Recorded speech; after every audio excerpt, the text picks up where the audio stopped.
Skovshoved Havn ligger der et anderledes og noget ualmindeligt fartøj. En gammel lodsbåd fra 1911 har fået nyt liv og en noget usædvanlig ejer. Hawaii, er det den vej? Kåre Lem, 56 år, billedkunstner med forkærlighed for det maritime, købte sidste år skroget af den gamle lodsbåd og har siden brugt tiden på istandsættelse. Det er jo så let at gå ind og købe noget, der er færdigt. Og det bryder mig ikke op. Og jeg skal også have noget at lave, fordi at, du ved, så maler og billedhugger, der er det jo ikke nok bare at stå og male. Det får man ikke muskler af. Og det er jo altid lavet både, så det er min hobby at bygge både. Kåre har skibet sin lejlighed og indrettet Joy, som han har døbt båden, til sit nye hjem.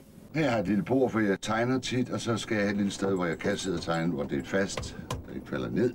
Og så har jeg en lille billetluge til billetter. Der er ikke flere i dag, fru Hansen. Nej, de må komme i morgen.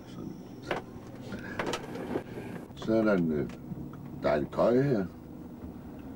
Med fjernsyn og min lærred og min stafeli. Jeg har det hele med. Værktøj og farver, lærreder og tegnepapir. Så jeg skal fandme ikke kede mig.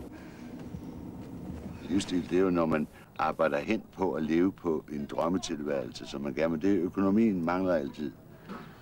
Så er jeg heldig, at jeg kan lave det selv. Livsstil. Men når man er vokset op og levet med båd og kunst og været kreativ, og så kommer sådan noget af sig selv. Så omgiver man sig med sin livsstil. Ikke? Men jeg mærker den jo ikke selv. Det er meget naturligt for mig at leve i det liv. Den noget usædvanlige livsstil passer kaptajn Kåre og hans følgesvend Pjevs godt. Det er sommer, det er sol, og det er tirsdag.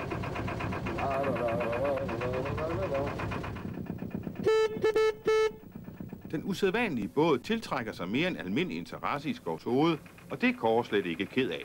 De siger til mig, når nu vores koner gerne vil med derud og sejle, så skal du sige, at det kan de ikke. Fordi alle vil gerne med det her skib. De er så romantiske, og de synes, det er spændende.